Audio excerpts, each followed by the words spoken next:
दोस्तों भारतीय वायुसेना अपने फाइटर जेट राफेल और तेजस मार्क 1A में रुद्रम मिसाइल को जोड़ने की तैयारी कर रही है। रुद्रम 1 8 जनरेशन का एंटी रेडिएशन मिसाइल है जिसे हवा से सतह पर मार करने के लिए बनाया गया है। इस मिसाइल के जुड़ने से भारतीय वायुसेना की जो ताकत है वो कई गुना बढ़ जाएगी, क्योंकि हमारा ये जो रुद्रम मिसाइल है ये सुपरसोनिक भी है और हाइपरसोनिक भी है। अगर रुद्रम 1 मिसाइल की बात करें तो 18 फीट लंबी इस मिसाइल का वजन 600 किलोग्राम है। आपको बता देगा इसकी इसमें 55 किलोग्राम वजनी प्री फ्रेगमेंट वॉरहेड लगाया जाता है। रुद्रम 1 मिसाइल की रेंज 150 किलोमीटर है, यानी कि हमारा दुश्मन हमारे एयरक्राफ्ट से 150 किलोमीटर की दूरी पर भी रहेगा तो भी हम उसे आसानी से नस्तानाबूद कर सकते हैं। दुश्मन के रडार में और दुश्मन के टारगेट के नजदीक जाने की जरूरत नहीं पड़ेगी। ये मिसाइल लॉन्च होने वाली जगह से और भी ज्यादा ऊपर जा सकती है। रिपोर्ट के अकॉर्डिंग ये मिसाइल 1 किलोमीटर से लेकर के 15 किलोमीटर की ऊंचाई से दागी जा सकती है। रुद्रम 1 मिसाइल मैक 2 यानी कि 2470 किलोमीटर पर घंटे की रफ्तार से अपने टारगेट को छू सकती है, पकड़ सकती है और उसको नस्तानाबूद कर सकती है।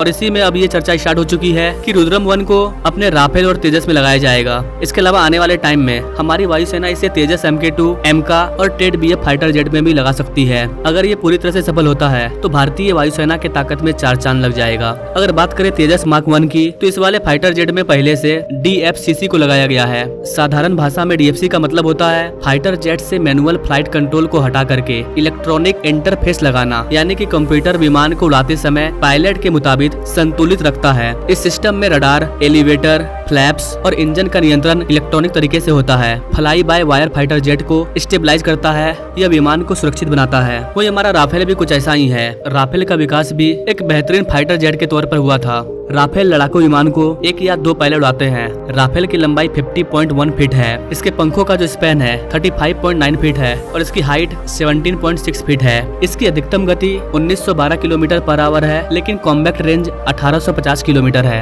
अगर इसके ऑपरेशनल रेंज की बात करें तो इसकी ऑपरेशनल रेंज 3700 किलोमीटर है।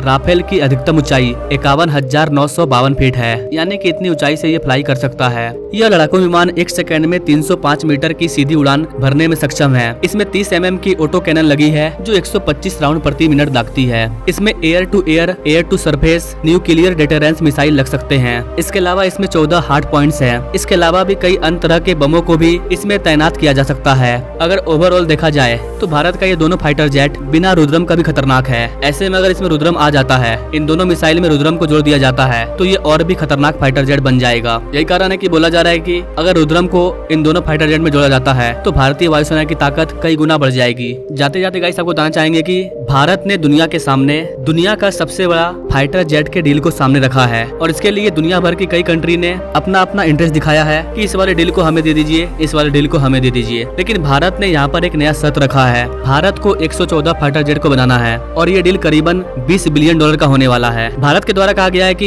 ये वाला डील हम उसी कंपनी को देंगे, उसी देश को देंगे जो इन 114 के 114 फाइटर जेट को भारत में आकर के बनाएगा मेड इन इंडिया प्रोग्राम के तहत। यानी कि भारत में ही कंप्लीट मैन्युफैक्चरिंग होगी, टेक्नोलॉजी ट्रांसफर होगा, लोगों को रोजगार देना होगा, कंपनी को स्टेब्लिश करना होगा और यही भारत का शर्त है। इस डील को लेकर के ये वाला अपडेट कल ही सामने आया है 28 जून को। वैसे तो इस वाले टेंडर को 2022-21 में ही फ्लूड किया गया था, जहां पर अमेरिका की कंपनी ने हिस्सा लिया था। इसके अलावा भी यूरोप की कई सारी कंपनियों ने इस डील को लेने के लिए हिस्सा लिया था। यहाँ तक कि जर्मनी की जो कंपनी है उन्होंने भी भारत के इस वाले डील को लेकर के अपना इंटरेस्ट दिखाया है कि ये वाला डील हमें दे दीजिए। इसके अलावा रशिया की भी कुछ कंपनी है, उन्होंने भी इस वाले डील को लेने के लिए हिस्सा लिया था। इतने सारे कंट्री भारत के इस वाले डील को लेने के लिए इसलिए पीछे पड़े हैं, इसलिए रिक्वेस्ट कर रहे हैं क्योंकि ये पूरे दुनिया का अब तक का सबसे बड़ा फाइटर जेट का डील होने वाला है। तो भारत भी मौका पर चौका मारना सीख गया है। भारत ने देखा कि दुनिया के डेवलप कंट्री के दिग्गज कंट्री इस वाले डील को लेना चाहते हैं, तो भारत ने अपना रुख मोड़ा और बोला कि हम उसी कंपनी को ये वाला डील सौंपेंगे जो भारत में आकर के इन सारे फाइटर जेट को बनाएगी, हमारे लोगों को रोजगार देगी, टेक्नोलॉजी को शेयर करेगी। अब इसे लेकर के आगे देखने को मिलेगा कि कौन सी कंपनी भारत में आकर के इन फाइटर जेट्स को बनाना चाहती है। अगर इससे रिलेटेड कोई बड़ी अपडेट आती है तो उस पर मैं अलग से सेपरेट वीडियो ला दूंगा। बाकी आप इन सारी चीजों के बारे में क्या सोचते हैं कमेंट जरूर कीजिएगा और ऐसे ही लेटेस्ट अपडेट के बारे में जानने के लिए हमारे चैनल से जुड़िएगा। Now thanks for watching. मिलेंगे अगले वीडियो में एक नई जानकारी के साथ, तब तक के लिए जय हिंद।